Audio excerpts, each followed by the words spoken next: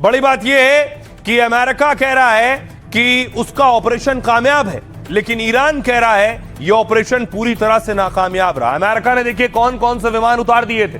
ये देख रहे हैं अमेरिकी C-130 विमान, यह विमान भी उतार दिया गया था।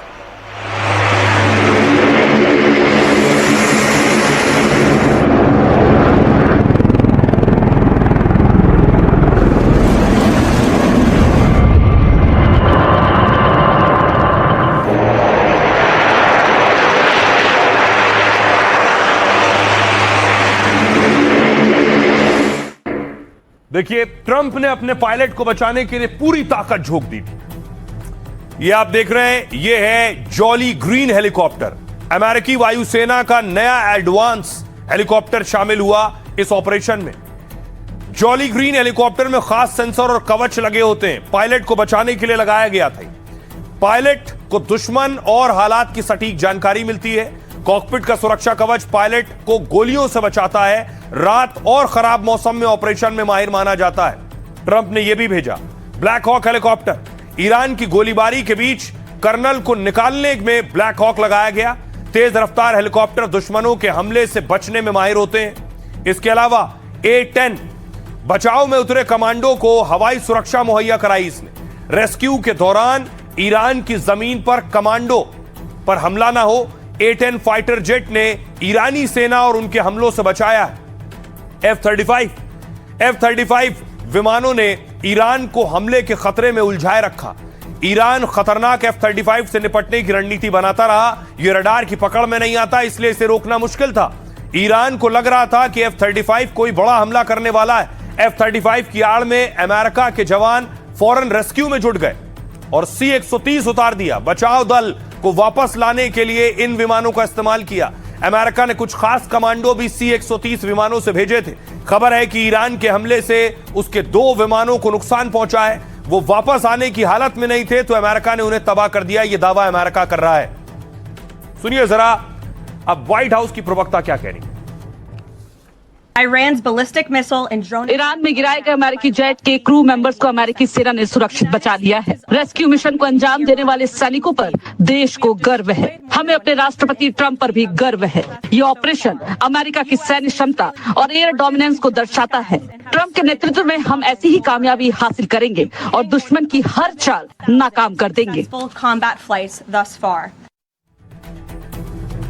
अब देखिए जरा, फाइटर तो भेज दिए ट्रंप ने, विमान भेज दिए, एयरक्राफ्ट भेज दिए, लेकिन ईरान की मिसाइलों से बच नहीं सके। ये तस्वीर देख रहे हैं, A-10, ईरान ने A-10 मार गिराया है। ये तस्वीरें ईरान ने जारी की।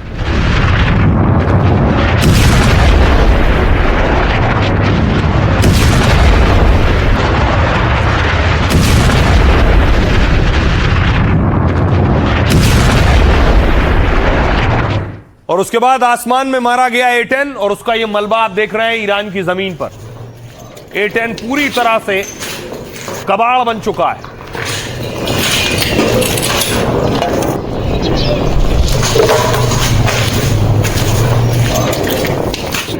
तो पायलट को बचाने के लिए अमेरिका ने हजारों करोड़ का नुकसान करवाया है।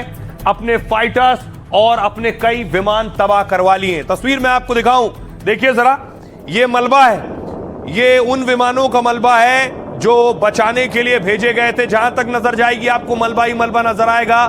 C-130 विमान का मलबा है।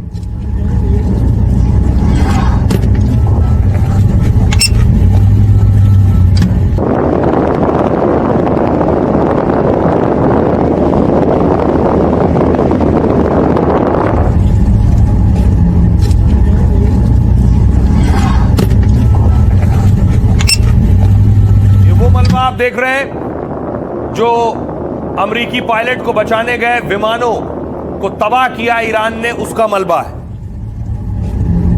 अब देखिए जरा कौन कौन से विमान थे वो। ये C-130। ईरान से जंग में ट्रंप को भारी सैन्य नुकसान उठाना पड़ा है। ईरान का आसमान अमेरिकी विमानों के लिए कब्रिस्तान बन गया। 48 घंटे में उसके आधा दर्जन जेट, हेलीकॉप्टर और ड्रोन मार गिराए। ईरान का दावा है कि अमेरिका के C-130 विमान को मार दिया है। इस्फहान में ईरानी सेना ने 700 करोड़ रुपए के अमेरिकी विमान को मार गिराया। C-130 हरकुलिस अमेरिका का भारी भरकम मालवाहक विमान है। यह करीब 100 सैनिक और भारी हथियार उपकरण ले जा सकता है। यह विमान मिट्टी, रेत, घास और कच्चे रनवे पर भी उतरने में सक्षम है। तस्वीर भी मैंने आपको दिखाई, कच्चे में उतरा था। खबर है कि ईरान में लापता पायलट की तलाशी मिशन में यह विमान भेजा गया। तभी ईरान की पुलिस कमांडो यूनिट फराज रेंजर्स ने C-130 तबाह कर दिया है। इसके अलावा ब्लैक हॉक, ईरान ने अमेरिका के 2 ब्लैक हॉक हेलीकॉप्टर भी मार दिए। अमेरिका ने पायलट बचाओ मिशन में ही इन हेलीकॉप्टर्स को भेजा था। ब्लैक हॉक दुनिया के सबसे भरोसेमंद हेलीकॉप्टर में गिने जाते हैं। ये हवाई हमलों, बचाव और स्पेशल ऑपरेशन में माहिर होते हैं, लेकिन इस तरह से तबाह कर दिए गए। 4000 फीट ऊंचाई पर 250 किलोमीटर प्रति घंटे की रफ्तार से उड़ सकते हैं। Black Hawk laser guided missile, rocket और खास गन से लैस होते हैं। एक ब्लैक हॉक की कीमत है करीब 200 करोड़ रुपए बताई जाती है। इस तरह ईरान ने 400 करोड़ रुपए के अमेरिकी हेलीकॉप्टर मार गिराए। MQ-9 ड्रोन, ईरान ने अमेरिका के खतरनाक MQ-9 ड्रोन को भी तबाह किया है। तकनीक और सेंसर की वजह से ये दुनिया के सबसे खतरनाक ड्रोन कहलाते हैं। 50,000 फीट की ऊंचाई और लगातार 30 घंटे तक उड़ान भरने में सक्षम है। ये ड्रोन हेलफायर मिसाइल और बंकर बस्टर बम भी साथ ले जा सकते हैं। एक MQ-9 रीपर ड्रोन की कीमत है करीब 280 करोड़ रुपए। ईरान ने अब तक अमेरिका के करीब 15 MQ-9 रीपर ड्रोन गिरा दिए। मतलब ट्रंप के 4000 करोड़ से ज्यादा के ड्रोन मार गिराए ईरान ने। यह बहुत बड़ा झटका है अमेरिका के लिए। आइए अब आपको बताऊं, ईरान के पत्रकार उस जगह पर मौजूद थे जहां अमेरिकी विमान ढेर किए गए। उनकी रिपोर्ट देखिए।